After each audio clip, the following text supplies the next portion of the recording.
नमस्कार दोस्तों, मेरा नाम है संदीप प्रसाद नौटियाल और आप देख रहे हैं द डिवाइन लर्निंग। आप सभी को नववर्ष की हार्दिक शुभकामनाएं। और ये हमारी आज पहली क्लास होने वाली है। पहली क्लास में जो है हम लॉ के ऊपर डिस्कस करेंगे कि किस तरह का लॉ का क्या मतलब होता है, क्या उसका पर्पस होता है, क्यों उसे बनाया जाता है, किस तरीके से उसे बनाया जाता है और कौन से डिपार्टमेंट है या किसके द्वारा वो जो है कंट्री में एग्जीक्यूट किया जाता है। लॉ यानी कि जिसको कानून भी कहते हैं, जिसको विधि भी कहते हैं। सबसे पहला स्टेप जो होगा हमारा इसका, हम इसके मीनिंग के बारे में पढ़ेंगे। मीनिंग यानी कि उसके अर्थ और उसके परिभाषा के बारे में। दूसरे स्टेप में हम उसके पर्पस के बारे में पढ़ेंगे, यानी कि उसके उद्देश्य के बारे में कि क्यों किसी कंट्री में कानून का रिक्वायरमेंट होती है। तीसरा, हम उसके प्रोसीजर के बारे में पढ़ेंगे। प्रोसीजर यानी कि उसकी प्रक्रिया के बारे में कि किस तरीके से एक कानून को बनाया जाता है। चौथा, हम उसके एग्जीक्यूशन के बारे में बात करेंगे। एग्जीक्यूशन यानी कि निष्पादन, कि कौन सा डिपार्टमेंट ऐसा है कंट्री में जो उसको एग्जीक्यूट करता है आम जनता पे। तो चलिए चलते हैं हमारे पहले स्टेप की तरफ, जो है लॉ का अर्थ यानी कि उसकी परिभाषा।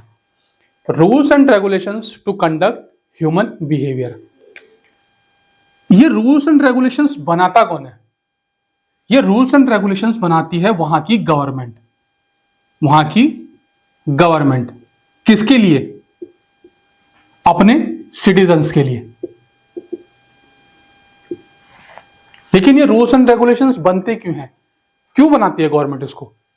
गवर्नमेंट ये रूल्स एंड रेगुलेशंस इसलिए बनाती है ताकि वो अपने सिटीजन्स को जो है कंट्रोल में रख सके। उनका जो बिहेवियर है समाज में रहने के लिए, उसको एक निर्धारित, उसको एक सही डायरेक्शन देने के लिए वो किसी रूल्स एंड रेगुलेशंस का निर्माण करती है। या यूं कह लीजिए कि ऑफिशियल रूल्स जो कंट्री के द्वारा पारित किए जाते हैं या कंट्री के द्वारा बनाए जाते हैं, वो हमें ये बताता है कि अगर हमें किसी समाज में रहना है या किसी कंट्री में रहना है या किसी सोसाइटी में रहना है तो हमें क्या करना है और क्या नहीं करना है। अब हम चलते हैं अपने दूसरे स्टेप की ओर, जो कि है पर्पस यानी कि उद्देश्य। किसी भी देश का निर्माण नागरिकों से होता है। नागरिक एक समाज का निर्माण करते हैं। उस समाज में रहने के लिए उनके अपने कुछ ढंग होते हैं, वो किस तरीके से उस समाज में रहेंगे। उनकी जो वो नियम है उस समाज में रहने के लिए, उसको निर्धारित करने के लिए हमें कानून की जरूरत होती है। दूसरा, टू प्रोटेक्ट इंडिविजुअल राइट, यानी कि अधिकारों की रक्षा करने के लिए भी हमें कानून की जरूरत होती है। तीसरा, टू रिजॉल्व डिस्प्यूट, किसी के बीच में जब मतभेद होता है तो उसको निपटाने के लिए भी हमें कानून की जरूरत होती है। चौथा, टू प्रमोट जस्टिस, जब हम यही पता नहीं लगा पाएंगे कि उनके बीच में मतभेद किस बात का है, तो हम उस केस का, उस मामले का निवारण कैसे करेंगे। तो उस मामले का निवारण करने के लिए भी, जस्टिस दिलाने के लिए भी, न्याय दिलाने के लिए भी हमें लॉ की रिक्वायरमेंट होती है। फिफ्थ जो है, to provide a legal framework for governance. ये जो अभी चारों स्टेप हमने पढ़े हैं, to maintain order, to protect individual right, to resolve dispute, to promote justice, इन चारों उद्देश्य को पूरा करने के लिए किसी भी देश में एक गवर्नमेंट की जरूरत होती है। उस गवर्नमेंट का जो काम है, उस काम को निर्धारित करने के लिए भी हमें एक लॉ की जरूरत होती है कि कौन सा डिपार्टमेंट कौन सा काम करेगा और किस तरीके से करेगा, उसके लिए भी हमें लॉ की जरूरत होती है। अब हम चलते हैं अपने तीसरे स्टेप की ओर, जो कि है प्रोसीजर। प्रोसीजर यानी लॉ की प्रक्रिया, किस तरीके से लॉ बनाया जाता है।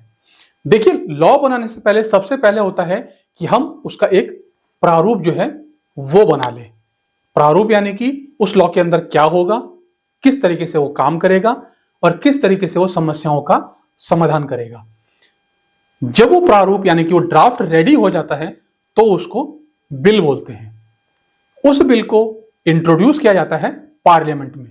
और आप सभी जानते हैं कि पार्लियामेंट में हिंदुस्तान में दो सभाएं हैं, एक है राज्यसभा और दूसरी है लोकसभा। इन दोनों लोकसभाओं में उस बिल का रिव्यू और एनालाइज होता है। रिव्यू और एनालाइज का मतलब होता है कि जो बिल हमने पार्लियामेंट में इंट्रोड्यूस किया है वो हमारी आने वाली समस्याओं का समाधान कर पाएगा या नहीं, हम उस पर जो है चर्चा करते हैं।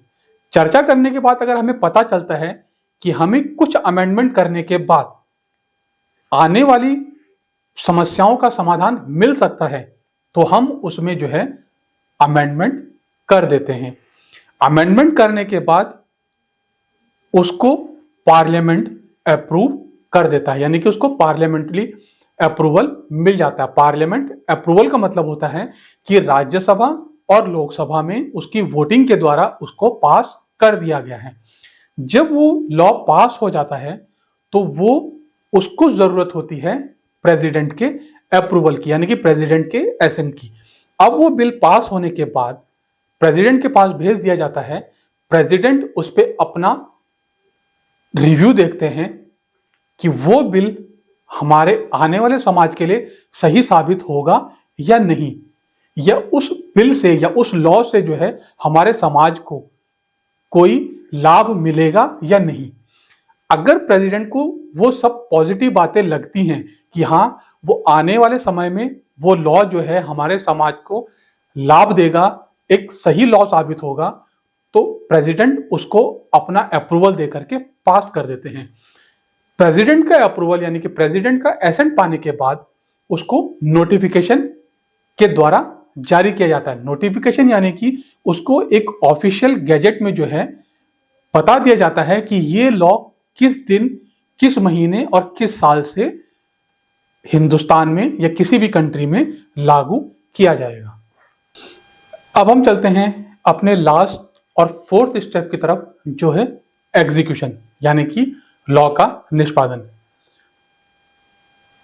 जब भी कोई कंट्री, जब भी कोई देश किसी लॉ को पारित करती है, किसी लॉ का निर्माण करती है, तो उसमें ये 4 चीजें जरूर होती हैं: राइट्स, ड्यूटीज, रेमेडीज और उसकी पेनल्टीज। राइट का मतलब होता है अधिकार, ड्यूटीज का मतलब होता है उसके दायित्व कि उसको क्या करना है उस लॉ के तहत। रेमेडीज, अगर उनके अधिकार और दायित्व को हनन होता है तो उनको क्या उपचार मिलेंगे वो भी उसमें लिखा हुआ होता है। दूसरा, अगर वो उस कानून के रहते हुए कोई उस कानून का उल्लंघन कर देते हैं तो उनको पेनल्टीज भी देनी पड़ेगी। अब इन चारों जो चीजें हैं ये हर किसी के लिए, सिटीजन्स के लिए, गवर्नमेंट के लिए और कोर्ट के लिए भी बिल्कुल सेम होती हैं। तो जो भी कानून पारित किया जाता है उसमें सिटीजन का ये रोल होता है कि वो ये देखे कि उनको उनके राइट्स और ड्यूटीज को पालन करने में कोई समस्या तो उत्पन्न नहीं हो रही है।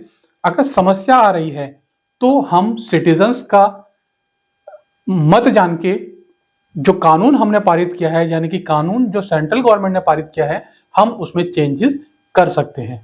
दूसरा, गवर्नमेंट का ये दायित्व बनता है कि वो अपने राइट्स और ड्यूटीज को देख करके ये निर्धारित करे कि जो कानून केंद्र सरकार ने पारित किया है उसमें उनको पालन करने में कोई समस्या उत्पन्न नहीं हो रही है, और अगर उनको भी कोई समस्या उत्पन्न होती है तो हम उनका सुझाव लेकर के उस एक्ट में या उस लॉ में जो है चेंजेस कर सकते हैं।